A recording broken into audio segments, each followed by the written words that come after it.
అవునంటారా? సో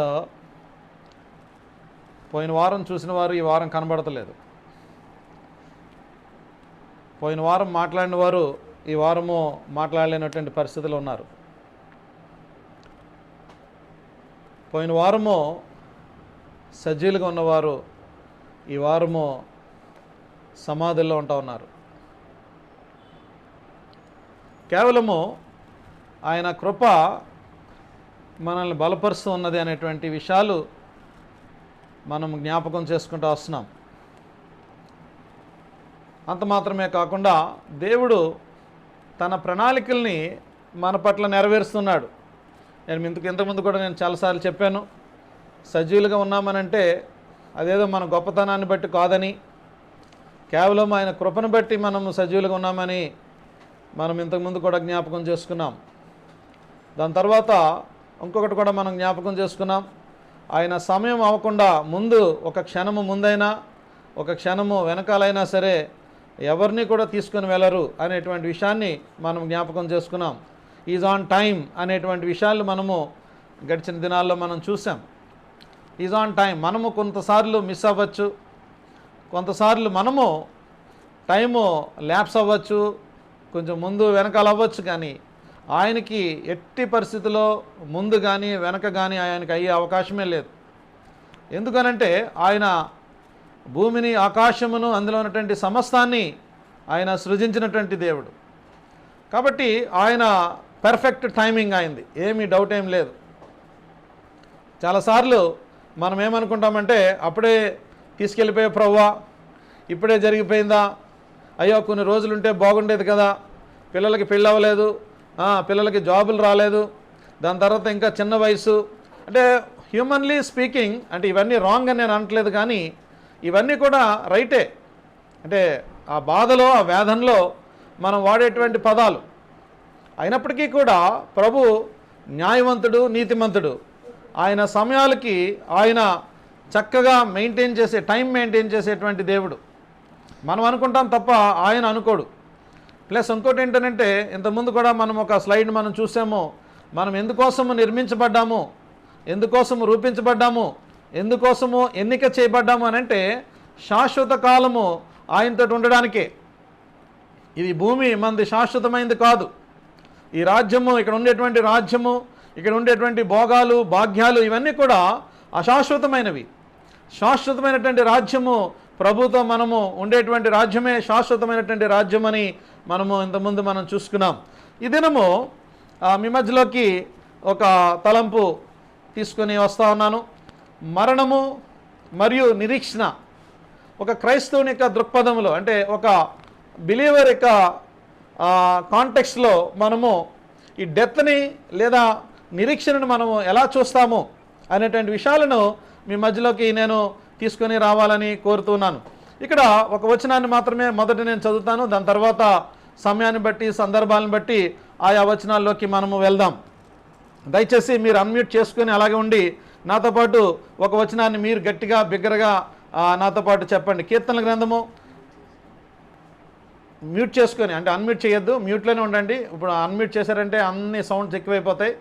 మ్యూట్లోనే ఉండండి, కానీ మీ మాటలు నాకు వినబడకపోయినా నాకు కనబడేటువంటి కొంత శక్తి ఉంది కాబట్టి మీ దగ్గర చూడడానికి అవుతా ఉంది.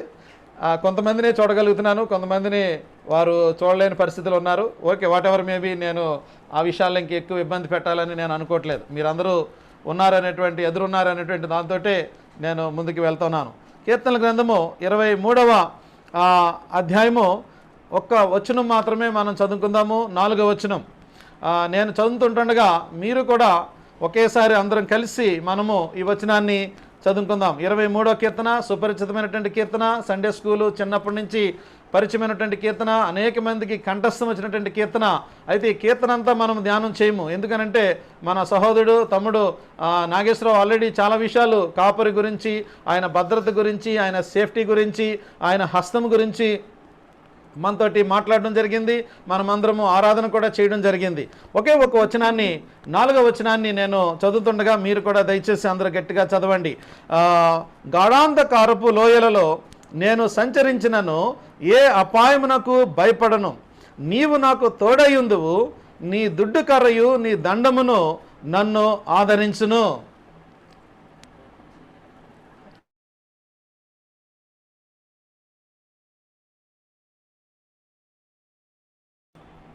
సో ఈ మాట మనం చూస్తున్నప్పుడు చాలా గంభీరమైనటువంటి మాట, గంభీరమైనటువంటి వచనము.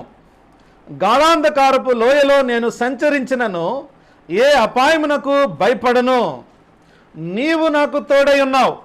చూడండి ఎంత ఆదరణకరమైనటువంటి మాట. మరణ పరిస్థితులు అంటే యాక్చువల్గా తెలుగు ట్రాన్స్లేషను ఒక విధంగా చెప్పాలి అంటే కొంత బాగోలేదనే చెప్పాలి, అంటే అలాగ అనకూడదు కానీ అనవలసిన పరిస్థితి. ఎందుకంటే మరణము అనేటువంటి పదము మనకి ఈ 4వ వచనంలో తెలుగులో మనకి కనబడతలేదు. ఇంగ్లీష్లో మనకు అది ద షాడో ఆఫ్ డెత్ అని చాలా క్లియర్గా మెన్షన్ చేయబడింది. హీబ్రూ బైబిల్లో కూడా నేను మార్నింగ్ చూశాను, చాలా అంటే మరణానికి సంబంధించిన విషయము చాలా స్పష్టంగా రాయబడి ఉంది. ఓకే, వాట్ ఎవర్ మేబీ, అంటే తెలుగు బాగాలేదని మనం అనకూడదు, ఎందుకంటే మనం తెలుగే చదవాలి కాబట్టి, ఉన్నది మన దగ్గర సోర్సు, ఎక్కువ సోర్స్ అదే ఉంది కాబట్టి. ఇక్కడ మనం చూస్తే గాఢాంధకారపు లోయలో నేను సంచరించినను ఏ అపాయమునకు భయపడను, నీవు నాకు తోడయుందువు, నీ దుడ్డు కర్రయు నీ దండమును నన్ను ఆదరించును. ఆదరించేటువంటి వాడుగా మనం చూస్తాము. ఒక మాటని మనము దీంట్లో 3 ప్రాముఖ్యమైన సత్యాలు మనం తీసుకుని వస్తాను ఈ ఉదయకాల సమయంలో. ఒకే వచనంలో 3 ప్రాముఖ్యమైనటువంటి సత్యాలు ఉన్నాయి. ఒక రక్షించబడినటువంటి విశ్వాస యొక్క శుభప్రదమైన నిరీక్షణ దేని యందు, ఎవరి యందు, ఎందులో ఉందో మనము చూడడానికి ప్రయత్నం చేద్దాం. ఒకే ఒక ప్రాముఖ్యమైనటువంటి తలంపు మనము వచనం ఒకటైనప్పటికీ కూడా దాంట్లో మనం చూసేటువంటి విషయాలు ఆలోచన చేస్తే 3 ప్రాముఖ్యమైనటువంటి తలంపులు మనం చూస్తాం. డెత్ వర్సెస్ హోప్, మరణము వర్సెస్ నిరీక్షణ. ఒక క్రైస్తవ దృక్పథములో ఒక మరణాన్ని మనము ఎలా చూడాలి, క్రైస్తవ దృక్పథములో రక్షించబడిన వ్యక్తి మరణాన్ని ఎలా చూడాలి, ఆ మరణములో నుండి ఎలాంటి శుభప్రదమైన నిరీక్షణ మనము పొందుకోవచ్చు లేదా కలిగి ఉండొచ్చు అనేటువంటి విషయాలు మనము చూడబోతున్నాం. ఇక్కడ మనం చూస్తే హిస్టారికల్ కాంటెక్స్ట్ ఆఫ్ సామ్ 23 ఒక 2-3 మాటలు అసలు 23వ కీర్తనకు సంబంధించిన హిస్టారికల్ కాంటెక్స్ట్ని మనం చూడడానికి ట్రై చేద్దాం. మొదట మనం చూస్తే ఇక 23వ కీర్తనను మనం ఆలోచన చేస్తే 23వ కీర్తన దాని చారిత్రక సందర్భము పురాతనమైన ఇశ్రాయేల్ రాజ్యానికి సంబంధించిందిగా మనం చూస్తాము. దీనిలో గొర్రెలు అధిక ఆర్థిక వ్యవస్థ ప్రధానమైనటువంటి భాగము ఇశ్రాయేల్ ప్రజలకి. ఆ దినాల్లోనూ ఈ దినాల్లో కూడా ఇశ్రాయేల్ ప్రజలకి గొర్రెలను మేపడము లేదా గొర్రెలకు సంబంధించినటువంటి ఆర్థిక వ్యవహారము లేదా వ్యవస్థ మనం కనబడుతూ ఉంటుంది. అంటే ఇక్కడని కాదు, ఇప్పటికి కూడా ఆ ప్రజెంట్ సినారియోలో కూడా వాళ్ళు ఇంకా చాలా ఉన్నాయి, కానీ ఇది ప్రధానమైనదిగా మనం చూస్తాం. ఆ దినాల్లో దావీదు రాజుగా మనకు కనబడతాడు. ఇక దీంట్లో ఇశ్రాయేల్ యొక్క అత్యంత ప్రసిద్ధమైనటువంటి రాజుగా మనం చూస్తాం. అతను బాలుడుగా ఉన్నప్పుడు గొర్రెల కాపరిగా పనిచేశాడు. ఇంక నేను అంటే దావీదు బ్యాక్గ్రౌండ్లోకి నేను వెళ్ళట్లేదు, క్యారెక్టర్ స్టడీలోకి వెళ్తే మనం చాలా వెళ్ళొచ్చు, కానీ నేను అక్కడికి వెళ్ళట్లేదు. దావీదు బాల్యంలో గొర్రెలకు కాపరిగా ఉంటా ఉన్నాడు. తన అన్నలందరూ యుద్ధ శూరులుగా ఉంటా ఉన్నప్పుడు ఈ యొక్క చివరి వాడైనటువంటి దావీదుని వాళ్ళ తండ్రి ఏం చేశాడు అని అంటే గొర్రెలను మేపడానికి పంపించినట్టుగా మనం చూస్తాం. దాని తర్వాత దేవుడు ఆయన అభిషేకించాడు, రాజుగా దేవుడు తనని చేశాడు. సో అతడు బాలుడిగా ఉన్నప్పుడు గొర్రెల కాపరిగా పనిచేశాడు.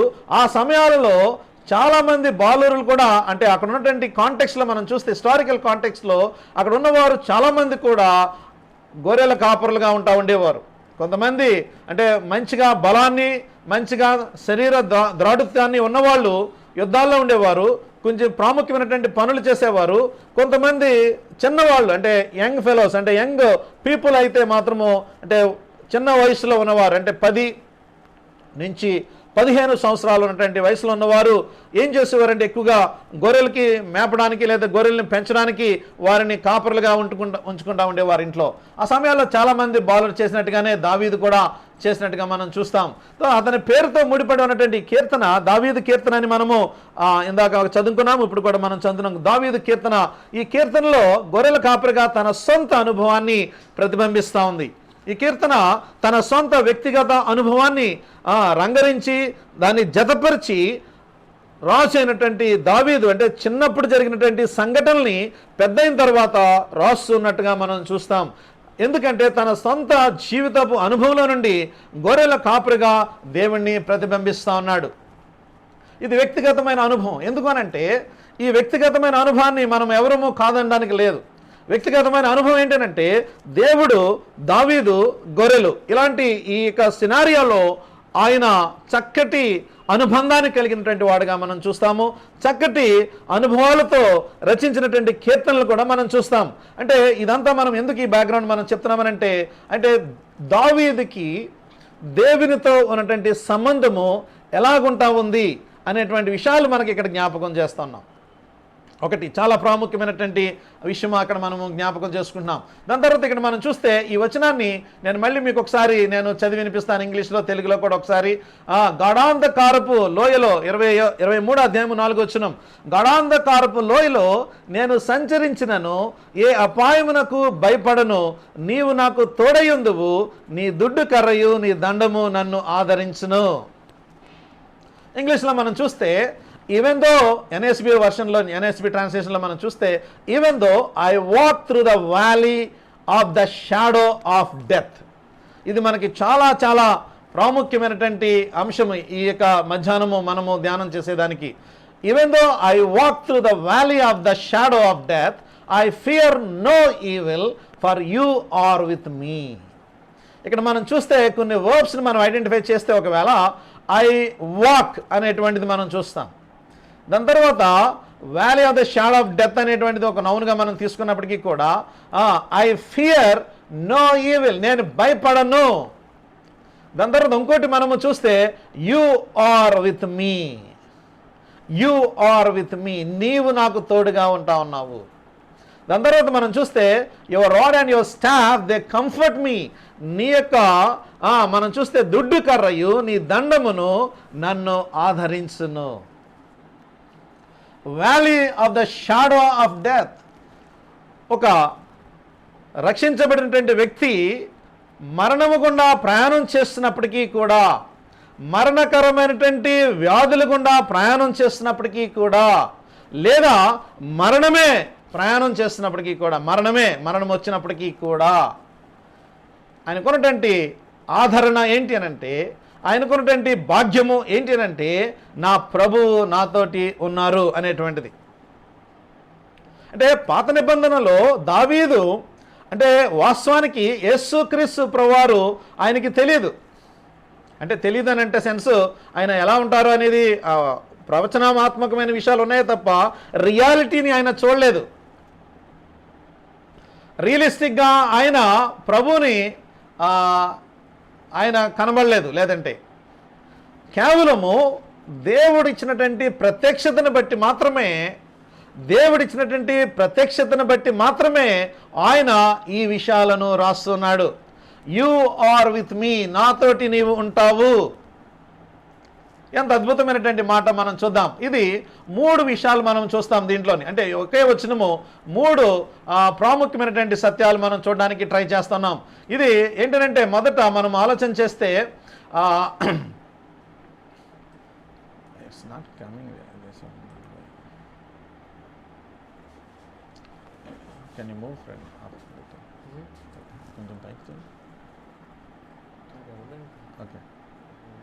సో ఇక్కడ మనం చూస్తే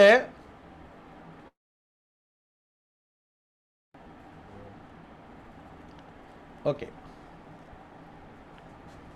మరణము ఒక ప్రయాణము, అది ముగింపు కాదు లేదా గమ్యం కాదు. ఎలా మనం చెప్పగలము ఈ మాట అని అంటే ఆ 4వ వచనంలోనే ఉంది చూడండి. గాఢాంధపు కారపు లోయలో నేను సంచరించినను, నేను ప్రయాణం చేసినా సరే, అంటే ఆ లోయ గుండా నేను వెళ్తున్నప్పటికీ కూడా, అంటే షాడో ఆఫ్ ద డెత్ అంటే మరణము గుండా నేను ప్రయాణం చేసినప్పటికీ కూడా భక్తుడు లేదా దావీదు యొక్క ఒక గొప్ప విశ్వాసము ఏంటి అనంటే, నేను ఇది ఒక ప్రయాణము మాత్రమే. It's a journey, not a destination. Death is a journey, not a destination. అంటే అక్కడితోటి నా జీవితము ముగింపులోకి రాలేదు. మరణం ద్వారాగా నా జీవితము అంతమైపోలేదు. మరణం ద్వారాగా నా జీవితము ఇంకా ఆగమ్యగోచరం అయిపోలేదు. పౌలు ఏమంటాడంటే, రెఫరెన్స్లోకి నేను వెళ్ళట్లేదు కానీ, ఈ జీవిత కాలము మట్టుకే మనము యేసు క్రీస్తు ప్రభువారిని విశ్వాసం ఉంచినట్లయితే మనము అందరికంటే దౌర్భాగ్యులమవుదుము అని అంటాడు అక్కడ. చూడండి, అంటే ఎంత పవర్ఫుల్ వర్డ్ వాడతాడంటే అక్కడ, ఈ జీవిత కాలము మట్టుకే ఒకవేళ నేను యేసు క్రీస్తు ప్రభువారిని రక్షకుడిగా అంగీకరించి ఈ జీవిత కాలము మట్టుకే నేను ఒకవేళ ప్రభువుని సేవిస్తూ ఉంటే ఒకవేళ నేను చాలా దౌర్భాగ్యుడిని. ఎందుకనంటే ఇక్కడితో ఎండ్ అయిపోయేది కాదు ఇది. ఒక క్రైస్తవులుగా మనము చాలా కాన్ఫిడెంట్గా చెప్పగలిగినది, ఆచరించగలిగినది, నేర్చుకోగలిగినది, అవలంబించగలిగినది, అవగాహన కలిగి ఉండవలసింది ఏంటంటే డెత్ ఈజ్ నాట్, అంటే అది అక్కడతోటి ఆగిపోయేది కాదు. నా early stage of Christian life start చేసినప్పుడు పురుషోత్తం ఫ్రాన్సిస్ అన్న, నేను ఆదిలాబాద్లో అక్కడ చదువుతున్నప్పుడు పురుషోత్తం ఫ్రాన్సిస్ అన్న ఆయన అప్పుడు స్టాఫ్గా ఉండేవాడు.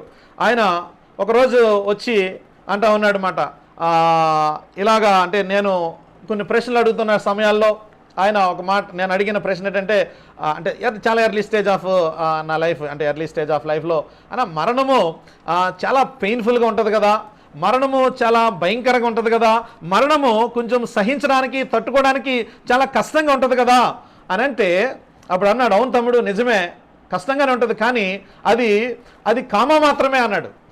అర్థం అవ్వలేదు నాకు ఫస్ట్లో, అంటే అప్పుడు అర్థం అవ్వలేదు, ఇప్పుడు అర్థమైంది కానీ అప్పట్లో అర్థం అవ్వలేదు. అప్పుడు ఆయన ఏమన్నాడంటే, it's only a comma, death is only a comma, it's not a full stop.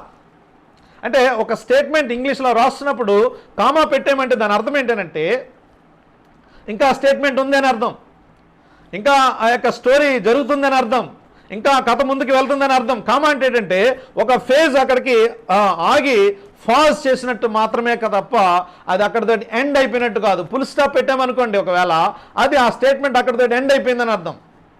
ఒక స్టేట్మెంట్లో కామా మీనింగ్ ఏంటంటే the statement is still there, it is not a full stop, it's only a comma అని అన్నాడు.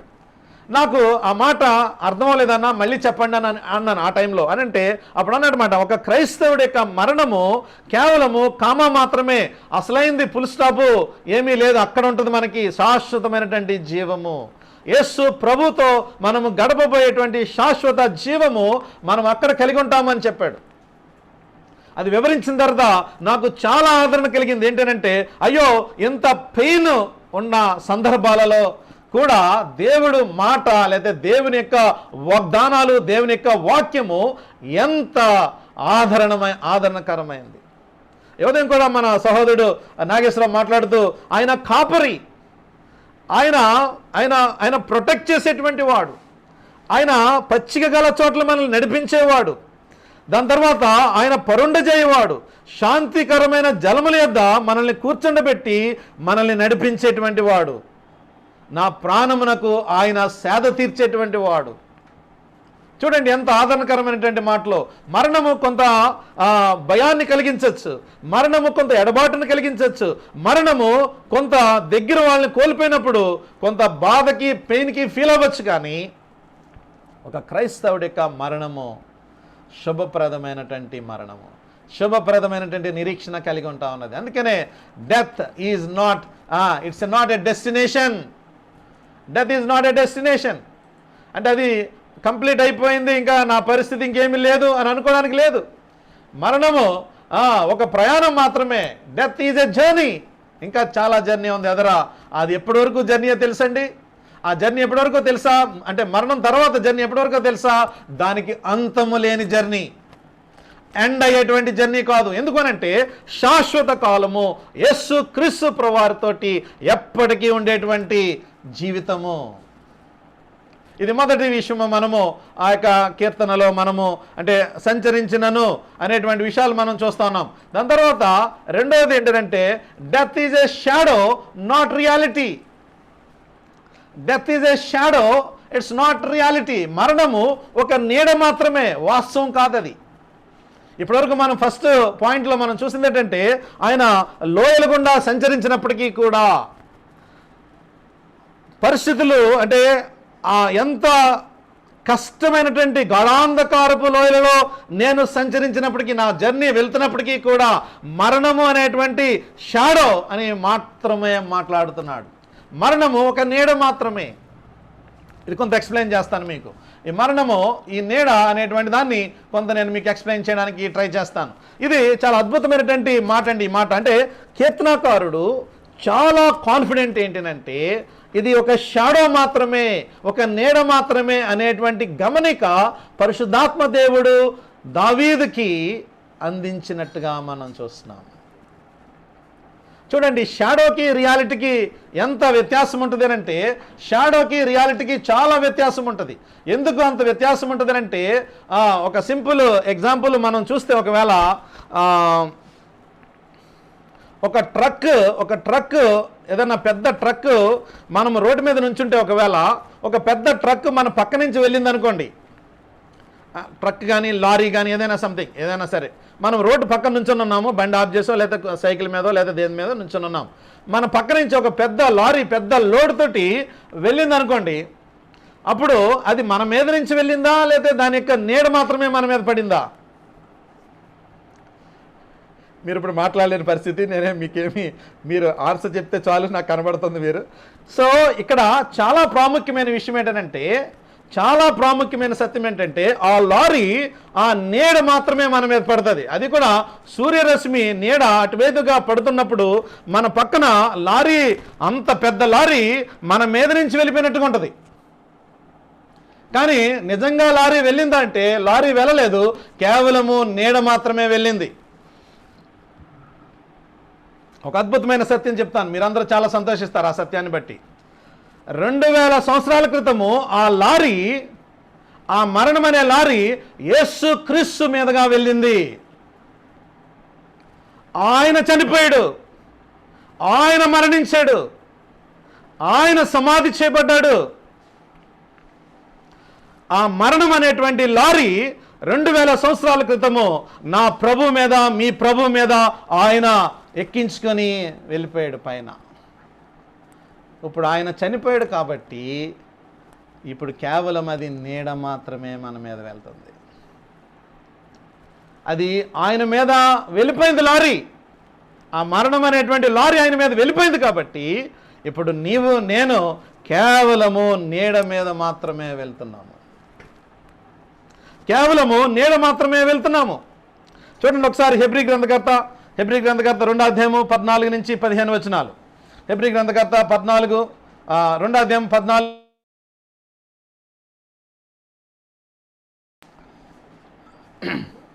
Hebrew గ్రంథకర్త 2వ అధ్యాయము 14-15 వచనాలు. రాసుకునేవారు రాసుకోండి. నేను అన్ని పవర్ పాయింట్స్ చేయలేదు, అన్ని వచనాలని కొంచెం ప్రాముఖ్యమైనవి మాత్రమే నేను చేశాను. కాబట్టి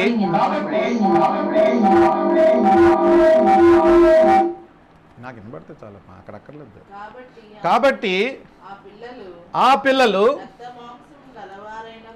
రక్త మాంసములు గలవారైనందున ఆ ప్రకారమే, చూడండి చూడండి చూడండి, మరణం యొక్క బలము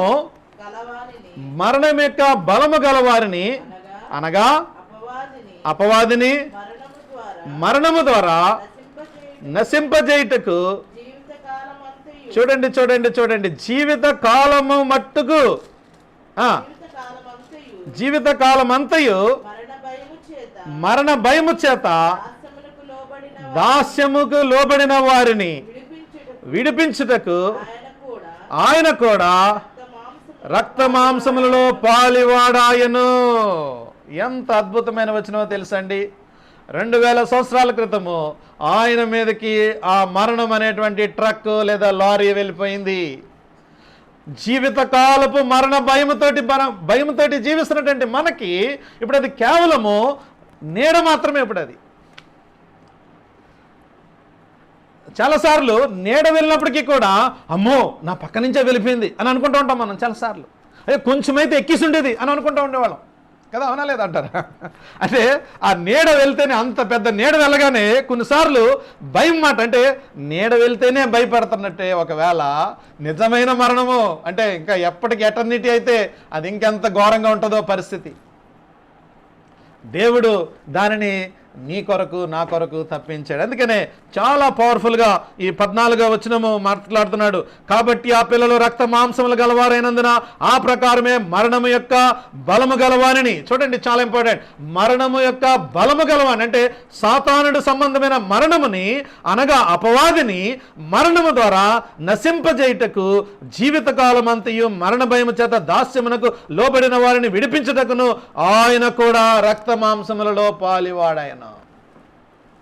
ఈ మరణమును తప్పించడానికి ఆయన సజీవుడిగా, ఆయన శరీరధారిగా, ఆయన నీకులాగా రక్త మాంసములు కలవాడుగా ఆయన ఈ భూమి మీదకి వచ్చాడు.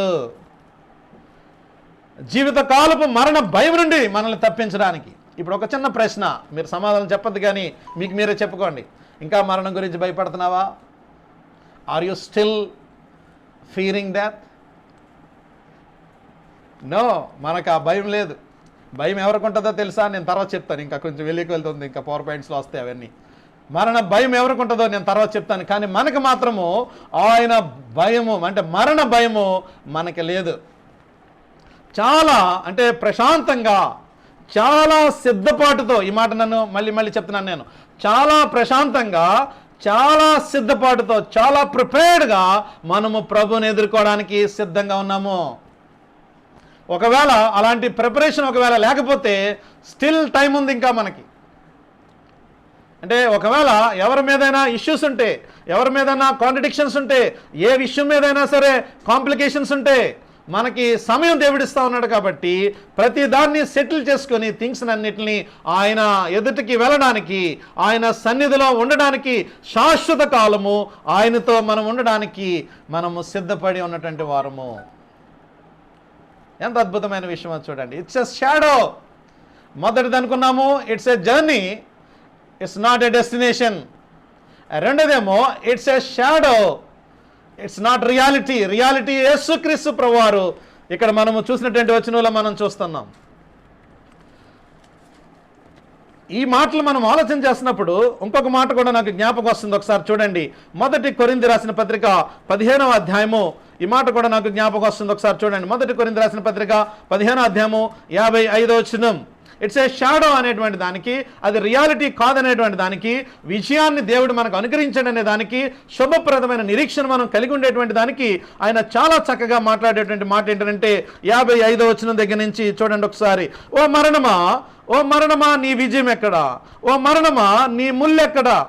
మరణపు ముళ్ళు పాపము, పాపమునకున్న బలము ధర్మశాస్త్రమే. అయినను మన ప్రభు అయిన యేసుక్రీస్తు మూలముగా మనకు జయం అనుగ్రహించుచున్న దేవునికి స్తోత్రము కలుగునుగాక. కాగా నా ప్రియ సహోదరులారా, మీ ప్రయాసము ప్రభునందు వ్యర్థము కాదని ఎరిగి స్థిరులను కదలని వారును ప్రభు కార్యాభివృద్ధి అందు ఎప్పటికీ ఆసక్తులయుండి. అబ్బా, ఏంటండి ఇది మాట? పౌలు మాట్లాడుతున్నాడు. మరణం అప్పటి వరకు ఏం చేస్తుందనంటే ఒక్కొక్కరిని గుచ్చుతుంది, ఇలా గుచ్చి వాళ్ళని చంపేస్తూ ఉంటుంటే, ఇప్పుడు పౌలు ఏమంటున్నాడంటే ప్రభువారి యొక్క కలువరి సిలువలో చేసినటువంటి సిలువ బలియాగాన్ని జ్ఞాపకం చేసుకుని ఏమంటున్నాడంటే, ఓ మరణమా నీ ముళ్ళు ఎక్కడా? ఓ మరణమా నీ విజయం ఎక్కడా? ఎక్కడున్నావు నువ్వు ఇప్పుడు? యేసుక్రీస్తు ప్రభువారి మీదకి ఎప్పుడైతే ఆ మరణము వెళ్ళిందో, ట్రక్గా లారీగా కానీ ఆ యొక్క మరణము ద్వారాగానే జయించినటువంటి ప్రభువారు మనకున్నారు. ఉదయ కాల సమయంలో మనం ధైర్యం తెచ్చుకోవాలి. ఎందుకో తెలుసండి, ప్రభువారు ఉన్నారు కాబట్టి, ఆయన కాపురిగా ఉన్నారు కాబట్టి, ఆ మరణాన్ని జయించారు కాబట్టి, ఆయన ఎలాగైతే జయించారో మనము కూడా అలాగే జయిస్తామనేటువంటి నిరీక్షణ మనకుంది కాబట్టి. ఎంత అద్భుతమైన మాట చూడండి, ఎంత అద్భుతమైన మాట చూడండి. అయినను మన ప్రభువైన యేసుక్రీస్తు మూలముగా మనకు జయం అనుగ్రహించుచున్న దేవునికి స్తోత్రము కలుగునుగాక. ప్రతి క్షణము మనము ఆరాధించవలసిన వారము, ప్రతి క్షణము మనం ప్రభుని స్తుతించవలసిన వారము, ప్రతి క్షణము ప్రభుని మహిమపరచవలసిన వారము. ఎందుకనంటే ఆ మరణ భయము నుండి మనల్ని విడిపించారు కాబట్టి. ఆ మరణ భయం నుండి నీవు నేను రక్షించబడిన వారమైనటువంటి వారము, విడిపించబడ్డాము. కాబట్టి ప్రభువుని మనం స్తుతించవలసిన వారంగా ఉంటున్నాం. స్తుతించే దగ్గర సనుగుడు రాదు. ఈ మాట మీరు జ్ఞాపకం చేసుకోవాలి. స్తుతి ఉన్న దగ్గర సనుగుడు లేదు. సనుగుడు ఉందేనంటే స్తుతి లేదు. ఇది ఎందుకు జరిగింది? నా కుటుంబంలోనే జరిగింది. అయ్యో ఇలా జరగకుండా ఉంటే బాగుండేది, అలా జరుగుంటే బాగుండేది, ఇలా జరుగుంటే బాగుండేదని మనం చాలాసార్లు ప్రభుకి సలహాలు ఇస్తాం. ఉచితమైనటువంటి సలహాలు, ఉపయోగం లేని సలహాలు. అర్థమైందండి? చాలాసార్లు మనము ఉచితమైనటువంటి సలహాలు ఇస్తూ ఉంటాం. అయ్యో ఇదెందుకు జరిగింది, ఇలాగెందుకు జరిగింది, అయ్యో ఇలాగ చనిపోవడం ఏంటి, అలా చనిపోవడం ఏంటి, అయ్యో అయ్యో అని మనము ఉచితమైన సలహాలు ఇస్తాం. అంటే ఆ పెయిన్లోంచి వస్తుందిలేండి. నేనేమి మిమ్మల్ని ఏమి మీ మీద ఏం కోప్పడట్లేదు, కానీ ఆ పెయిన్లోంచి వస్తుంది. అరే భార్య యవనస్తురాలుగా ఉంది, ఇంకా పెళ్ళై ఇప్పుడే 4 సంవత్సరాలు కూడా అవ్వలేదు, పిల్లలు చిన్న పిల్లలే, అప్పుడే ప్రభు తీసుకున్నాడే, అలా జరగకుండా ఉంటుంటే బాగుండేదని ఒక పెయిన్లోంచి వస్తుంది. కానీ రియాలిటీ ఏంటంటే అది కాదు. మనకి తెలుసు, అది మనకి తెలుసు. కానీ ఆ పెయిన్లోంచి వచ్చేటువంటి మాట అంతే, కేవలం అది అపాయింటెడ్, అది అంతే, దేవుడు నిర్ణయించినటువంటి కాలము. హెబ్రీ పత్రిక 9వ అధ్యాయము 27వ వచనం చూడండి ఒకసారి. హెబ్రీ గ్రంథకర్త రాస్తూ 9వ అధ్యాయము 27వ వచనం చూడండి ఒకసారి. చదువు. హెబ్రీ 9:27. మనుషులు ఒక్కసారే మృతి పొందవలెను, అది నియమించబడెను, ఆ తరువాత తీర్పు జరుగును. అలాగననే క్రీస్తు కూడా చూడండి చూడండి చూడండి అనేకుల పాపముల నిమిత్తము భరించుటకు ఒక్కసారే అర్పింపబడి తన కొరకు కనిపెట్టుకుని వారి కొరకు రక్షణ నిమిత్తము పాపము లేకుండా రెండవసారి ప్రత్యక్షమాయను. ఎంత అద్భుతమైనటువంటి ఆదరణకరమైన మాట చూడండి. మన కోసము ఈ మాట చాలాసార్లు అదే చెప్తున్నాను. It is shadow. ఎందుకంటే ఇట్స్ నాట్ ఎ రియల్. ఎందుకనంటే ఆయన అది అనుభవించాడు. యేసు క్రీస్తు ప్రభువారు దాని గుండా ప్రయాణం చేశాడు. ఇందాక మనం ఫస్ట్ పార్ట్లో మనం చూసాము, ఇట్స్ ఎ వ్యాలీ అని చూసాం మనం. లోయలో ఉండేటువంటిది ఏంటంటే డెడ్ ఎండ్ ఏమి ఉండదు. దానికి అలాగ లోయలోంచి మళ్ళీ వచ్చేసి బయటికి. లోయ మనము మీరంటే అరకు వచ్చారు కదా కొంతమంది, ఆల్రెడీ మనం లాస్ట్ టైం వెళ్ళాము అరకులో లోయలు ఉంటాయి అన్నీ కూడా. అంటే మనం ఆ లోయల్లోకి వెళ్ళలేదు, కానీ మనం అక్కడ చూసాం బుర్రా కేవ్స్ అవన్నీ చూసాం. ఆ లోపల డెడ్ ఎండ్ కాదు, మళ్ళీ మనం ఆప్షన్ ఉంటుంది మనకు. అంటే మనం ఆ లోయ గుండా ప్రయాణం చేసినప్పటికీ కూడా మళ్ళీ ఒక దినమున ఒక సందర్భంలో ఒక స్థలములో మళ్ళీ మనం పైకి వచ్చేస్తాం. It's a only passing on, అంతే. Death is also a passing on. It's a shadow. లోయ గుండా మనం ప్రయాణం చేసినప్పటికీ కూడా అంటున్నాడు.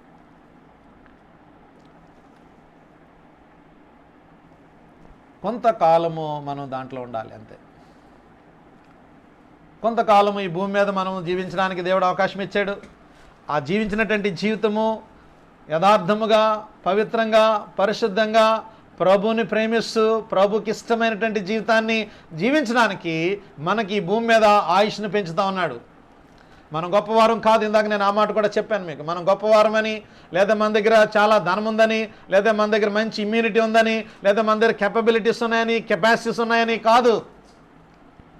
ఆయన కృప ద్వారాగా మనము నియమించబడ్డాం. 139వ కీర్తన ఒక మాట చూడండి ఒకసారి. 139వ కీర్తన 16వ వచనం ఒకసారి చూడండి. 139 Psalm 139 16th verse.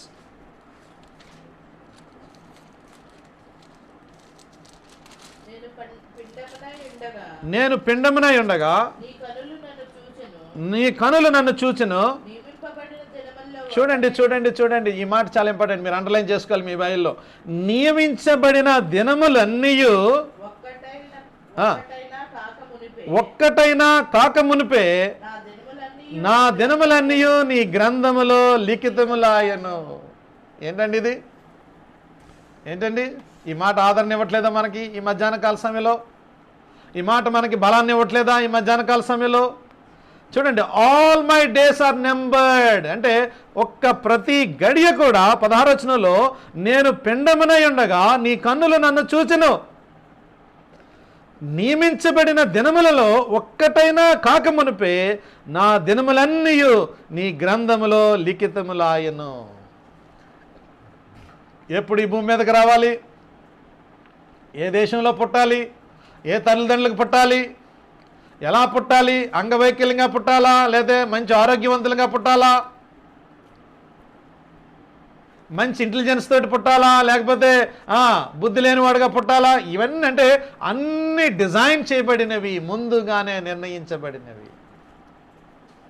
ప్రతిదీ కూడా లిఖితమైపోయినాయి అంట. అంటే ప్రతి గడియ ప్రతి మూమెంట్ కూడా దేవుని యందు లిఖించబడినవి. ఈ మాట నిన్ను ఆదరించాలండి, ఈ మాట నిన్ను బలపరచాలి. ఒకవేళ మనం ఎవరినైనా కోల్పోయినా సరే, ఒకవేళ మనమే వెళ్ళిపోయే సమయం వచ్చేటప్పుడైనా సరే అయ్యో అయ్యో అయ్యో అని గాబరా పడిపోకూడదు, ఆతృత పడిపోకూడదు. అయ్యో నేను వెళ్ళిపోతే నా ఫ్యామిలీ ఏమైపోద్ది, నా భార్య ఏమైపోద్ది, నా పిల్లలు ఏమైపోతారు, నా ఆస్తి ఏమైపోద్ది, బ్యాంక్ బ్యాలెన్స్ ఏమైపోద్ది, అక్కడ ఉన్న స్థలాలు ఏమైపోద్ది, ఇక్కడ ఉన్న పొలాలు ఏమైపోతాయి, ఈ టెన్షన్ తోటే సగం చచ్చిపోతాం. ఈ టెన్షన్ తోటే సగం చచ్చిపోతాం. అది కాదు, చాలా నిమ్మలంగా ప్రశాంతంగా ప్రభునందు విశ్వాసముతో ముందుకి సాగవలసిన వారు. భయాలు కాదండి, భయాలు కాదు. ఒక రక్షించబడిన వ్యక్తి మరణాన్ని ధైర్యంగా ఎదుర్కొనేటువంటి ఒకే ఒక వ్యక్తి ఎవరంటే, మళ్ళీ మాట చెప్తున్నాను, మరణాన్ని ధైర్యముగా ఎదుర్కోగలిగిన ఒకే ఒక్క వ్యక్తి ఎవరు అంటే క్రీస్తుని సొంత రక్షకుడిగా అంగీకరించిన వారు మాత్రమే. మరణాన్ని ధైర్యంగా ఎదుర్కోవడానికి, మరణాన్ని సిద్ధపడడానికి, మరణము సంభవించిన చలనము లేకుండా ఉండడానికి సంతోషించుతూ ప్రభు దగ్గరికి వెళ్ళిపోతా ఉన్నాను అనేటువంటిది అంటే ధైర్యముతో ఎదుర్కోవడానికి ఉండేటువంటి వ్యక్తి ఒక్క క్రీస్తుని అంగీకరించిన వ్యక్తి మాత్రం. అందుకని ఇట్స్ ఎ షాడో, ఇది రియాలిటీ కాదు. ఒకవేళ రియాలిటీ అయితే అప్పుడు భయపడవచ్చు, ఒకవేళ అన్ని జనులు భయపడవచ్చు, ఎందుకంటే వాళ్ళకి ఇంకా సోర్స్ లేదు. వాళ్ళు ఏం నమ్ముతారు అని అంటే మళ్ళీ మేము ఇంకో జన్మ తీసుకుంటాం అనుకుంటారు. వాళ్ళు తీసుకుంటారు అనేది వాళ్ళకి అనుకుంటారు కానీ అది తీసుకోరు, అది వాళ్ళకి తెలియదు పాపం. మనం చెప్పాలి అది తర్వాత అంటే చచ్చిపోయిన తర్వాత కాదు, చచ్చిపోకముందు. తర్వాత అంటే ఇప్పుడు చచ్చిపోయిన తర్వాత కాదు, మళ్ళీ మీరు అలాగనుకుంటారు. చచ్చిపోకముందే రే బాబా ఇది ఒక్కటే జీవితము, తర్వాత 2 స్థలాలు పరలోకము నరకం అని మనం చెప్పాలి వాళ్ళకి. చచ్చిపోయిన తర్వాత మనం చెప్పడానికి మనం వాళ్ళని కలం ఎట్టి పరిస్థితుల్లో, వాళ్ళు మనల్ని కలిసే అవకాశం కూడా లేదు. సో డెత్ ఈజ్ ఏంటి అని అంటే it's a shadow, it's not reality. ఇక్కడ మనము ఈ విషయాన్ని మనం చూస్తున్నాం. దాని తర్వాత 3వ అంశంలోకి వెళ్తా ఉన్నాను నేను.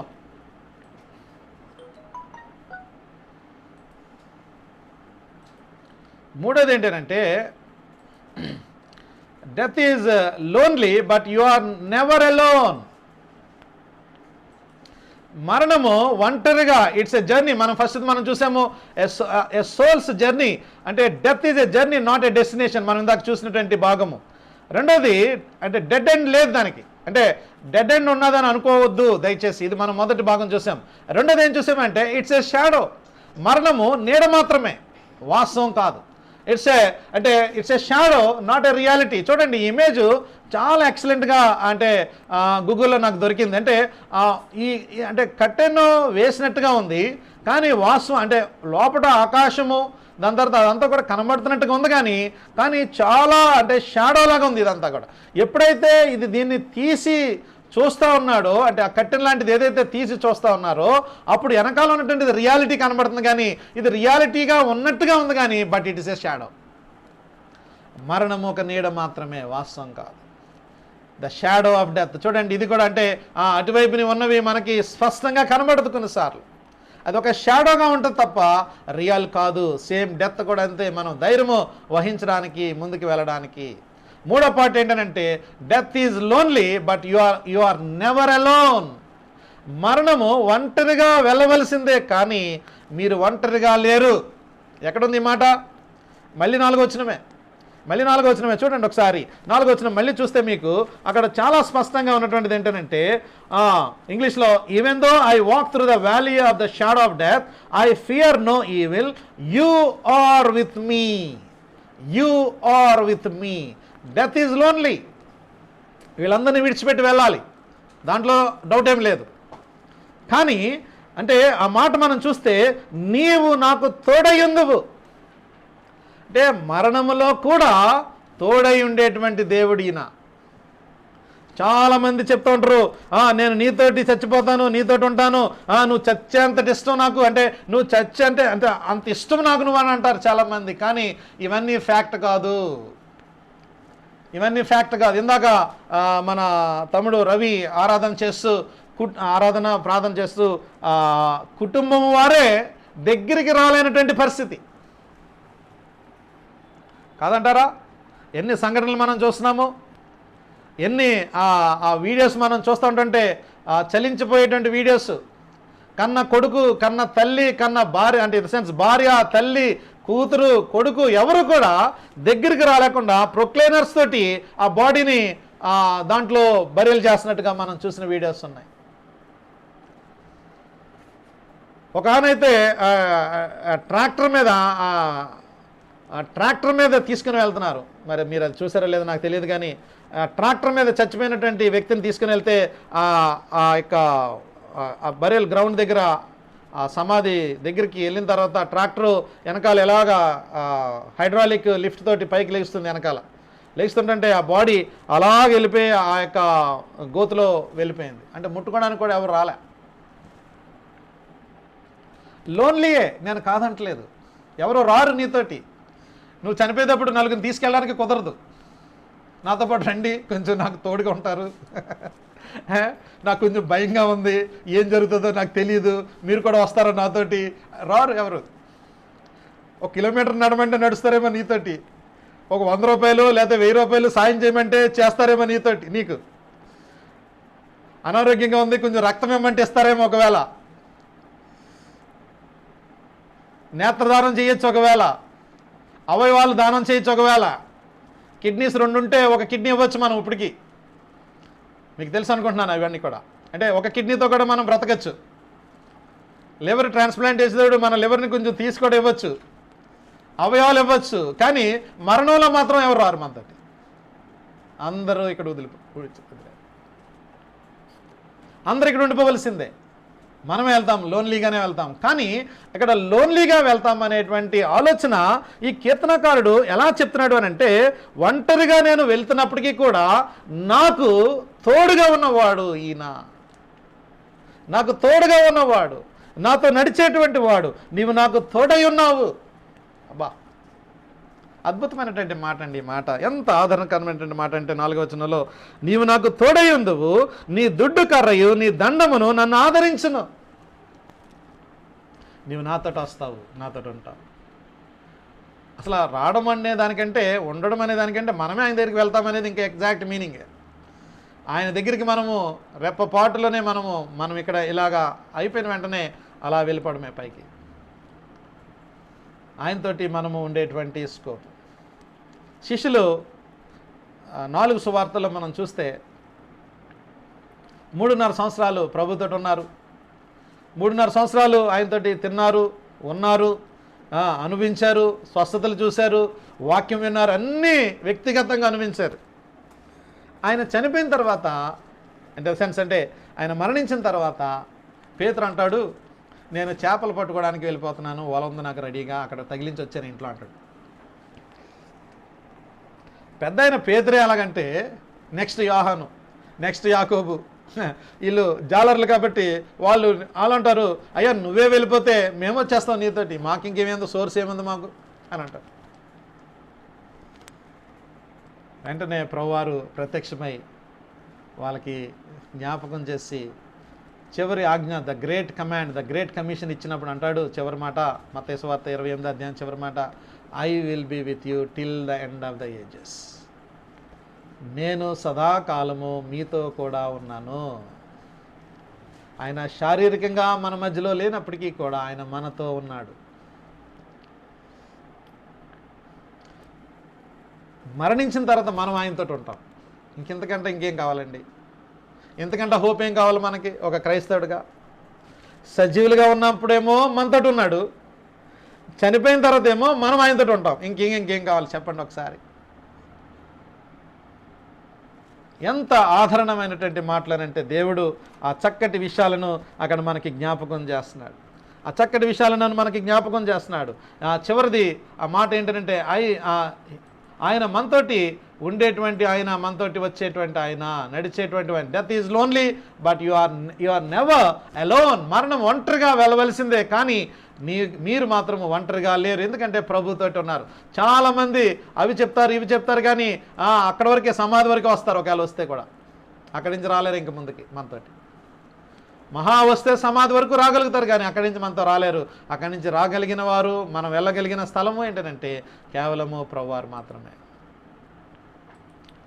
ఈ మాటలు మనం ఇక్కడ జ్ఞాపకం చేసుకుంటుంటే చివరిగా నేను ముగించే ముందు 3 రకాలు ఏంటంటే మరణాలు ఉన్నాయి బైబిల్లో. 3 types of deaths in the Bible. 3 రకాలు ఏంటంటే మరణాలు ఉన్నాయి. కొంచెం జాగ్రత్తగా వినండి, నేను ముగిస్తాను ఇంకా 5 to 10 minutesలో. 3 types of deaths. ఒకటి, నెంబర్ 1 ఏంటంటే it's a physical death. Physical death అంటే మనం ఇంక దాని గురించి ఎక్స్ప్లెనేషన్ చేయవలసిన అవసరం లేదు. చాలా డీటెయిల్గా మనకు తెలిసిన విషయం ఏంటంటే physical death is the separation of soul and spirit from body. అంటే శారీరక మరణము అంటే ఏంటంటే కేవలము ఈ శరీరంలో నుంచి ఆత్మ వెళ్ళిపోతుంది. దేవుడు దయచేసినటువంటి ఆత్మ వెళ్ళిపోవడం జరుగుతుంది. దీన్ని మనం ఫిజికల్ డెత్ అంటాం. క్లినికల్ డెత్ అని కూడా అంటాము. మనం ఇంతకుముందు కూడా చాలా విషయాలు చూసాం దాంట్లో. అంటే ఫిజికల్గా చనిపోవడం అన్నమాట. అంటే ఈ ఫిజికల్గా చనిపోవడము సర్వసాధారణంగా మానవాళ్ళందరికీ కూడా, ఇందాక మనం చదివినట్టు మరణ భయం చేత మానవాళ్ళందరూ ఉంటున్నప్పుడు యేసుక్రీస్తు ప్రభువారు ఆ భయం నుండి విడిపించారు, తప్పించారు అనేటువంటి మాటలు మనం చూసాము. కానీ ఇదేంటంటే ఇది బైబిల్లో రాసినటువంటిది ఏంటంటే ఫిజికల్ డెత్ అన్నమాట. అంటే జనరల్ డెత్ అని అర్థం అన్నమాట. దీన్ని సెపరేషన్ ఆఫ్ సోల్, అంటే మన ఆత్మ మన అండ్ స్పిరిట్ ఫ్రమ్ బాడీ, అంటే మన యొక్క ఆత్మ దేవుడి యొక్క దగ్గర నుంచి, అంటే బాడీ నుంచి సెపరేట్ అవుతుంది. దేవుడు కాదు, ఓన్లీ కేవలం బాడీ నుంచి సెపరేట్ అయ్యేవారు. ఇది ఫిజికల్ డెత్. ఇదంటే ఇది ఫస్ట్ది. సెకండ్ది ఏంటంటే రెండోది ఉంది, అదేంటంటే స్పిరిచువల్ డెత్. ఇదేంటి అనంటే స్పిరిచువల్ డెత్ ఏంటంటే spiritual separation from our soul from God. ఇది మనం ఎఫెసీ పత్రిక 2వ అధ్యాయము మొదటి 2-3 వచనాల్లో మనం చాలా స్పష్టంగా చూస్తాం. ఆత్మ సంబంధమైన మరణం ఇది. అంటే ఏంటంటే సజీవంగానే ఉంటాము, అంటే ఇన్ ద సెన్స్ లైఫ్ ఉంటుంది, కానీ స్పిరిచువల్ మ్యాటర్స్ మనకి తటస్థించవు. అంటే ఆత్మ సంబంధమైన విషయాలు మనకి బోధపడదు, ఆత్మ సంబంధమైన విషయాలు మనకి అర్థమవ్వవు, దేవుని సంబంధమైనటువంటి విషయాలు అర్థం చేసుకోవడానికి కెపాసిటీస్ సరిపోవు. అంటే శారీరకంగా జీవించి ఉంటాము, కానీ ఆత్మీయ సంబంధమైన విషయాలు అర్థమవదు. మనమందరం కూడా వాస్తవానికి చెప్పాలేనంటే ఆత్మీయంగా చచ్చిన వారుగానే పుట్టాము. ఇది కొంచెం డైజెస్ట్ చేసుకోవడానికి కష్టంగా ఉన్నప్పటికీ కూడా సత్యం ఇది.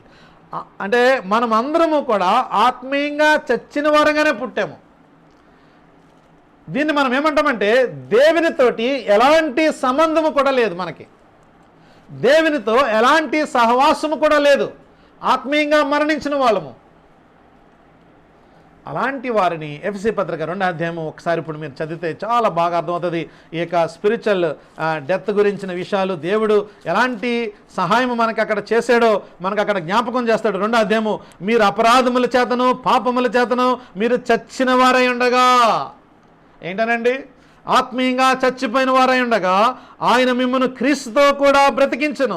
మీరు వాటిని చేయించు వాయుమండల సంబంధమైన అధిపతిని, అనగా అవిధేయులైన వారి అప్పుడు ప్రేరేపించు శక్తికి అధిపతిని అనుసరించుచు ఈ ప్రపంచ ధర్మము చొప్పున మునుపు నడుచుకొంటిరి. వారితో కలిసి మనమందరము శరీరం యొక్కయు మనసు యొక్కయు కోరికలను నెరవేర్చుకొనుచు మన శరీరాశలను అనుసరించి మునుపు ప్రవర్తించుచు కడమవారి వలె స్వభావ సిద్ధముగా దైవోగ్రతకు పాత్రులమై ఉంటిమి. చాలా పవర్ఫుల్ వచనం ఇది. స్పిరిచువల్ డెత్ మాట అంటే లైఫ్ ఉంటుంది, తిరుగుతూ ఉంటాం, తింటూ ఉంటాం, సంపాదించుకుంటూ ఉంటాం, కట్టుకుంటూ ఉంటాం, ఎంజాయ్ చేస్తూ ఉంటాం, అన్నీ ఉంటాయి, కానీ బట్ స్పిరిచువల్ ఏరియాస్ మనకి రావు, తెలియదు. ఇక్కడ ఇది కూడా మానవుడు ఆత్మీయంగా చచ్చిపోయింది. మొదటిదేమో ఫిజికల్ డెత్, సర్వసాధారణంగా మరణించేటువంటి మరణము. దాన్ని మనము ఇందాక మనం చూసింది ఏంటంటే సోలు అని separation of soul and spirit from the body అని మనం చూసుకున్నాము. సెకండ్ది ఏంటంటే స్పిరిచువల్ డెత్. ఇక్కడేమో సోలు దేవునితో కనెక్ట్ అయి ఉండదు అన్నమాట. ఆత్మ సంబంధమైన విషయాలు కనెక్ట్ అయి ఉండదు. నో రిలేషన్షిప్ ఫ్రమ్ గాడ్, దేవునితోటి మనకు ఎలాంటి సంబంధము లేదు. ఇది రెండవ మరణం మనం కంటే మన టైటిల్లో. మూడోది ఒకటి ఉంది, అదేంటంటే second death or eternal death అంటాం దీన్ని. Second death or eternal death. ఇది ఎక్కడ ఉంది అనంటే ప్రకటన గ్రంథము 20 అధ్యాయము 13 నుంచి 15 వరకు ఉంటే అక్కడ ఏముందనంటే, సముద్రము తనలో ఉన్న మృతులను అప్పగించను, మరణమును పాతాళ లోకమును వాటి వశములను ఉన్న మృతులను అప్పగించను, వారిలో ప్రతివాడు తన క్రియల చొప్పున తీర్పు పొందెను. మరణమును మృతుల లోకమును అగ్నిగుండములో పడవేయబడును. ఈ అగ్నిగుండము రెండవ మరణము. ఈ అగ్నిగుండము రెండవ మరణము, సెకండ్ డెత్. దీనికి ఇంకా స్కోప్ ఏంటంటే, there is no scope, separation of your soul and body from God for ever and ever.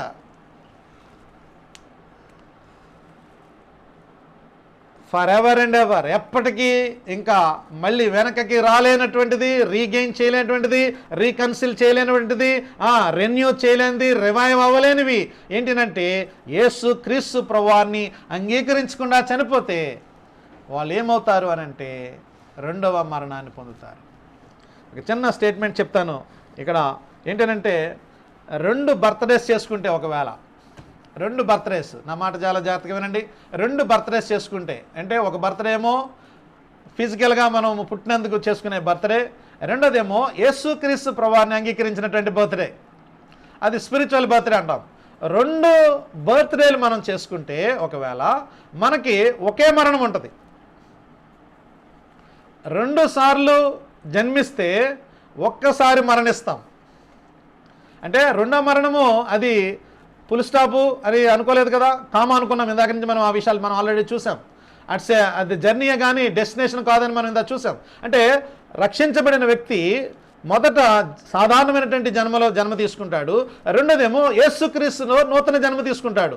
ఈ 2 బర్త్డేస్ లేదా 2 జన్మలు అంటే 2 బర్త్డేస్ ఉంటే ఒకవేళ ఒక్కసారే మరణిస్తాము.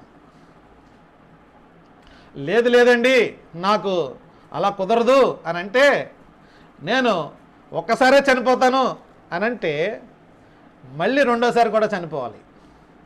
అంటే ఒక్కసారే నేను పుట్టాను, నేను ఇంకోసారి ఇంక మళ్ళీ నేను పుట్టను అంటే యేసుక్రీస్తు ప్రభువు నాకు అవసరం లేదని అంటే నేను ఒక్కసారే చనిపోతాను అని అంటే వాళ్ళు అనుకుంటారు ఒకసారే చనిపోతున్నట్టు, కానీ వాళ్ళు వాస్తవానికి ఒకసారి చనిపోరు, రెండవ మరణం ఉంది అనే విషయం వాళ్ళకి తెలియజేయాలి మనము. రీసెంట్గా నేను ఒక సాక్ష్యాన్ని కూడా చెప్పాను కదా మీకు, అంతమంది మరి ఎంతమంది విన్నారో నాకు తెలియదు, కానీ మన ఆంటీకి సంబంధించిన పార్వత ఆంటీకి తెలిసినటువంటి వాళ్ళు, నాకు కూడా తెలిసినటువంటి వాళ్ళు, వాళ్ళ కుమారుడు ఆంటీకి ఫ్రెండు వాళ్ళ కుమారుడు మరణ పడక మీద ఉంటా ఉన్నప్పుడు, ఈ కోవిడ్ తోటి మరణ పడక మీద ఉంటా ఉన్నప్పుడు పార్వత ఆంటీ మళ్ళీ, అంటే చాలాసార్లు చెప్పింది, మేము కూడా చెప్పాము, ఆంటీ మళ్ళీ వెళ్ళి చెప్తుంది, దగ్గర నుంచి చెప్తుంది, బాబు ఎంతో లేదు 35 to 40 years మధ్యలో ఉంటుంది, 35 మ్యాక్సిమం నాకు తెలిసినంతవరకు, బాబు నీవు యేసు ప్రభుని ఇప్పుడైనా అంగీకరించు, ఏం పర్వాలేదు, ఇంకా శాచురేషన్స్ అన్ని లెవెల్స్ దాటిపోతున్నాయి, ఆక్సిజన్ అందట్లేదు, ఇంకా డాక్టర్స్ హోప్ లేదని చెప్పారు, నీకు జస్ట్ ఇంకా సెన్సింగ్ ఉంది, ఒకవేళ సెన్సింగ్ కానీ కోల్పోతే, ఈ సెన్స్ కానీ కోల్పోతే నువ్వు యాక్సెప్ట్ చేయడానికి కూడా కుదరదు, నువ్వు ప్రభుని అంగీకరించానంటే చాలా కఠినమైనటువంటి మాట వాడాడు. లాస్ట్ టైం నేను చెప్పాను ఒక టూ వీక్స్ బ్యాక్, ఎంతమంది విన్నారో నాకు తెలియదు, మళ్ళీ సందర్భాన్ని బట్టి నేను మళ్ళీ చెప్తున్నాను ఈ మాట. నా జీవితంలో జరగని పని అంటూ ఏదైనా ఉంది అని అంటే అది యేసు ప్రభుని అంగీకరించడమే అన్నాడు. చూడండి ఎంత హార్డ్ అయిపోయిందో. నా జీవితంలో జరగని పని అంటూ ఏదైనా ఉంది అని అంటే నాకు ఇంక జరగదు, అది ఎప్పటికీ. ఏంటో తెలుసా, అదేంటనంటే యేసు ప్రభుని నా హృదయంలో చేర్చుకోవడము. మీరు ఏదైతే చెప్తున్నారో ఆ పని నేను చేయలేను, నేను చేయను, నాకు అవసరం లేదు అని అంటున్నాడు.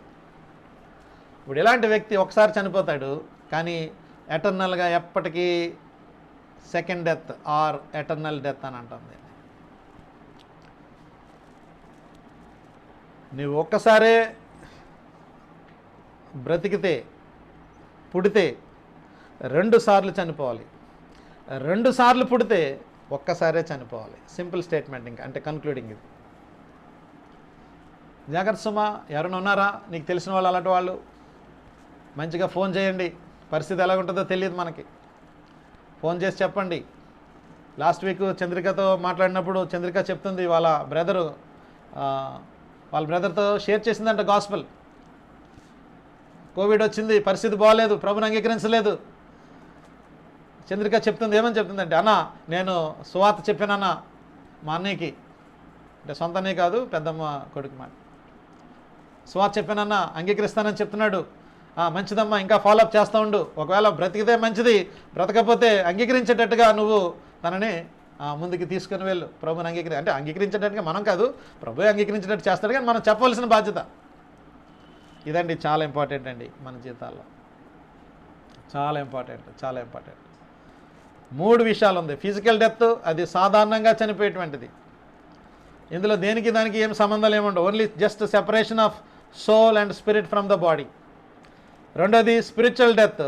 ఇదేంటంటే separation of soul from God, దేవుని దగ్గర నుంచి ఆత్మ సంబంధమైన విషయాలకి స్పందన లేనటువంటి స్వభావము.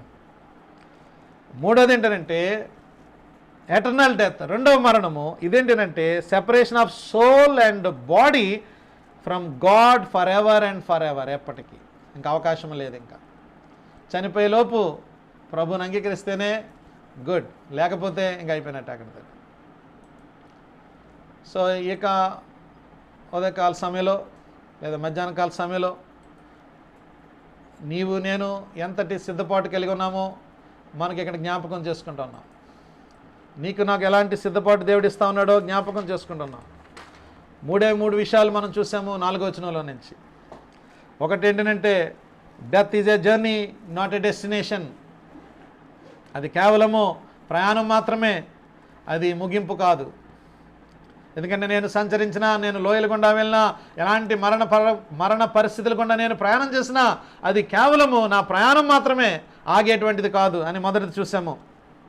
రెండోది death is a shadow, not reality. అది కేవలము నీడ మాత్రమే, వాస్తవం కాదు. ఎందుకనంటే వాస్తవం అయినటువంటిది యేసుక్రీస్తు ప్రభువారి మీద అది మరణము వెళ్ళిపోయింది. సో ఆయన 2000 సంవత్సరాల క్రితం మరణించాడు కాబట్టి నేను ఇప్పుడు జీవించగలుగుతున్నాను. అది కేవలము షాడో మాత్రమే, నీడ మాత్రమే అనేటువంటి విషయాన్ని మనం చూసాము. మూడోది మనం చూసాము death is lonely but you are never alone. నువ్వు ఎప్పటికీ ఒంటరివాడు కాదు. ఇక్కడ వదిలిపెట్టి వెళ్ళొచ్చేమో కానీ, ఒకవేళ ఒంటరిగా ఒక్కడవే వెళ్ళొచ్చేమో కానీ ఒంటరిగా నువ్వు ఇక్కడి నుంచి వెళ్ళినప్పటికీ కూడా వెంటనే యేసుక్రీస్తు ప్రభువారి యొక్క సన్నిధిలో మనం ఉంటాము అనేటువంటి గొప్ప నిరీక్షణతోటి మనము ఉంటా ఉన్నాము. అలాంటి చక్కటి సిద్ధపాటు మనము కలిగి ఉండడం వలసిన విషయాలు ఉన్నాయి. ఈ లీడ్స్, ఆయన మనల్ని నడిపించేవాడు, ఆయన మనకి దుడ్డు కర్రయు దండము చేత మనల్ని ఆదరించేటువంటి వాడు, మనల్ని బలపరిచేటువంటి వాడు. ఏ అపాయమునకు భయపడకుండా ప్రభు చేసిన సిలువ కార్యమును బట్టి మనకి గొప్ప ఆధిక్యత ఇచ్చినటువంటి ప్రభువారు. ఆ ధైర్యంతో మనము ముందుకు వెళ్ళాలి. ఎలాంటి పరిస్థితులున్నా ఇతరులను ఆదరించాలి. ఒకవేళ అలాంటి మరణ భయంలో ఉంటే ఒకవేళ వారికి యేసుక్రీస్తు ప్రభువారిని పరిచయం చేయాలి. అయా, ఈ మరణ భయం నుండి నువ్వు విడిపించబడాలి అని అంటే కేవలము యేసుక్రీస్తు ప్రభువారు మాత్రమే అవకాశము అని మనం వారికి చెప్పాలి, తెలియజేయాలి. ఇదే చక్కటి సమయము, తరుణము. మనల్ని మనం సిద్ధం చేసుకోవాలి, ఇతరులని సిద్ధపరచాలి. ఒకసారి సమయం దాటిపోయిందనంటే మళ్ళీ మనం వాళ్ళని చూడలేము. ఇంకా పోయిన వారము 2 వీక్స్ బ్యాక్ పాస్టర్ గారు మాకు ఇక్కడ జీపీఎఫ్ అంటే లోకల్ పాస్టర్స్ ఫెలోషిప్లో నేను వాక్యం చెప్తున్నానంటే వాక్యం చెప్తున్నానని వాళ్ళే డిసైడ్ చేశారు. అంటే ఈ బుధవారము పాస్టర్ పాల్ గారు వాక్యం చెప్తారు అని నిర్ణయించారు. వాళ్ళు నిర్ణయిస్తే ఆయన అన్నాడు, బ్రదర్ మీ వాక్యం నేను తప్పకుండా వింటాను అని అన్నాడు. మంచిదండి, జూమ్లో కనెక్ట్ అవుతున్నాం కదా, రండి పర్లేదు అని అన్నాం. బుధవారం వచ్చేటప్పటికల్లా ఆయన చనిపోయాడు. ఇది ముందు బుధవారం జరిగింది, అంటే ఒక బుధవారం జరిగింది, రెండో బుధవారము ఒక బుధవారం జరిగింది, మళ్ళీ బుధవారం వచ్చేటప్పటికల్లా ఆయన లేడు. అరౌండ్ 65-70 ఉంటాయి. కోవిడ్ అటాక్ అయింది, ఇమ్మీడియట్గా డిటోరియేట్ అయిపోయింది. మంగళవారం రాత్రి మధ్యాహ్నం ఆయన చనిపోయారు. లేదు అవకాశం, ప్రభుని అంగీకరించారు కాబట్టి మనకు ధైర్యమే, ప్రాబ్లం ఏం లేదు. కానీ ఆయన గురించి ఆయన గురించి నాకు బాధ ఏం లేదు, ప్రభుతో ఉన్నారు. అది కానీ మాట అన్నవారు ఉండట్లేదు. మాట చెప్పినవారు, నీ వాక్యం వినాలి అని నాతోటి చెప్పినవారు నా వాక్యం వినకుండానే వెళ్ళిపోయారు. నా పాయింట్ ఏంటంటే, నా వాక్యం గొప్పదనో లేదా ఇంకోటనే నేను అది చెప్పట్లేదు. కానీ ఒకవేళ మనతోటి మాట్లాడేటువంటి వారు ఉంటారో లేదో తెలియదు మనకి. రక్షించబడిన వారైతే ఒకరికొకరు ఆదరించుకోవాలి, రక్షణ లేని వారైతే వారికి సువార్తను అందించాలి. అలాగ మనం సిద్ధపడుతూ అనేక మందిని సిద్ధపరచవలసిన బాధ్యత దేవుడు మనకు అప్పగించాడు. అలాంటి కృప మరి కీర్తనల గ్రంథము 23:4 నుంచి ఈ 3 సత్యాల నుంచి దేవుడు మనకు అనుగ్రహించిన గాక. ప్రార్థన చేసుకుందాము. ఎవరి కాళ్ళు ఒక్క క్షణము మౌనంగా విన్న మాటలు జ్ఞాపకం చేసుకుంటూ ముగింపు ప్రార్థనలోకి వెళ్ళే ముందు ఒక్కసారి ఎవరికి వాళ్ళు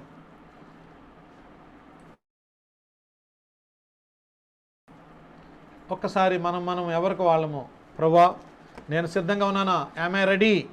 మీరు ఒకవేళ ఇప్పుడు పిలిస్తే యామ్ ఐ రెడీ, నేను సిద్ధంగా ఉన్నానా, నేను రెడీగా ఉన్నానా ప్రభువా?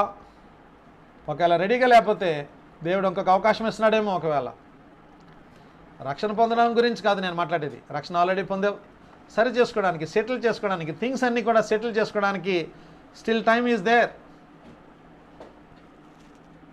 ప్రభువా నాకు సహాయం చేయండి, నేను ఇంకా సిద్ధపాటుగా లేను, ఇంకా కొన్ని థింగ్స్ సెటిల్ చేసుకోవాల్సినవి ఉన్నాయి అని ప్రభు దగ్గర ఒప్పుకుందాం, సరి చేసుకుందాం. ఒకవేళ సిద్ధంగా ఉన్నావా, మరి ఇతరులను సిద్ధం చేస్తున్నావా? నువ్వు సిద్ధంగా ఉంటే ఒకవేళ ఇతరులను సిద్ధం చేస్తున్నావా? ప్రభువా ఇతరులను కూడా సిద్ధం చేయడానికి నాకు సహాయం చేయండి, ఇతరులను ఆదరించడానికి, బలపరచడానికి, సత్య సువార్తను ప్రకటించడానికి మీ కృప నాకు దయచేయండి అని అడుగుదాం. ముందు వెనకాలంతే, అందరూ వెళ్ళవలసిందే. ఇక్కడ ఎవరూ శాశ్వతంగా ఉండము. ఇక్కడ ఆయనతోటి శాశ్వతమైన రాజ్యము, ఆయనతో పాటు ఉండబోయేటువంటి రాజ్యంలోకి మనం వెళ్ళబోతున్నాం. ప్రభువా మీ హస్తమును బట్టి స్తోత్రములు చెప్దాము, ప్రార్థన చేసుకుందాం. పరిశుద్ధుడైన తండ్రి వందనాలు, స్తోత్రాలు. ఏక మధ్యాహ్న కాల సమయంలో అయా 23వ కీర్తన 4వ వచనంలోంచి 3 సత్యాలను మా మధ్యలోకి తీసుకుని వచ్చారు. మరణము ఒక ప్రయాణమని, ముగింపు కాదని మాకు జ్ఞాపకం చేశారు. దేవా మేము భయపడవలసిన విషయం లేదని విషయం మాకు జ్ఞాపకం చేశారు. లోయల గుండా మేము ప్రయాణం చేయొచ్చు, వేదనల గుండా ప్రయాణం చేయొచ్చు, కానీ శుభప్రదమైన నిరీక్షణ మాకుందనే విషయాన్ని మాకు జ్ఞాపకం చేశారు. డెత్ ఈజ్ ఏ షాడో, కేవలము నీడ మాత్రమే మాకు జ్ఞాపకం చేశారు. వాస్తవం కాదది. ఎందుకంటే వాస్తవమైనటువంటి మరణము 2000 సంవత్సరాల క్రితము మీ కుమారుడైన యేసు క్రీస్తు ప్రభువారి మీద దానిని కుమ్మరించారు. సిలువ మీద ఆయన మరణింపజేయించారు. మమ్మల్ని ఆ మరణ భయం నుండి విడిపించడానికి ఆయన రక్తమాంసములుగా మీరు ఈ భూమి మీదకి తీసుకుని వచ్చారు. ఎంత ధన్యులం ప్రభువా, మీకు స్తోత్రములు. 3వది మరణము ఒంటరిగా మేము ఎదుర్కోవాలి, వెళ్ళాలి. ఒంటరిగా వెళ్ళవలసిందే, కానీ ఒంటరి వాళ్ళం కాదు. ఎందుకంటే మీరు మాతో ఉంటారు, మీరు మాతో ఉండే దేవుడని మాకు జ్ఞాపకం చేశారు. నీవు నాకు తోడయ్యుందువు దేవా, మీ వందనాలు. శాశ్వతము మీతో పాటు ఉండే భాగ్యం ఇచ్చారు. కృప చూపించినందుకు స్తోత్రములు. మా ప్రియులకి ఇచ్చిన మీ మాటలను బట్టి, మమ్మల్ని బలపరిచిన విషయాలను బట్టి చక్కటి సిద్ధపాటుతో మేము ముందుకి సాగడానికి సహాయం చేయమని, ఇతరుల్ని సిద్ధపరచడానికి మీ కృప చూపించమని, మహిమ ఘనత ప్రభావాలు మీకు ఆరోపిస్తూ యేసు నామమున స్తుతించి ప్రార్థించి వేడుకుంటున్నాం తండ్రి, ఆమేన్. మన తండ్రి అయిన దేవుని ప్రేమ, మన ప్రభు అయిన యేసు క్రీస్తు వారి కృప, పరిశుద్ధాత్మిక అన్యోన్య సహాయము, సన్నిధి, ఆయన ప్రసన్నత మనందరికీ తోడయుండి మనల్ని మనం సిద్ధపరచుకోవడానికి, ఇతరులను సిద్ధపరచడానికి సహాయము చేయనుగాక. ఆమేన్. మీ అందరికీ వందనాలు. Thank you. చక్కగా మాట్లాడుకోవచ్చు. కొంచెం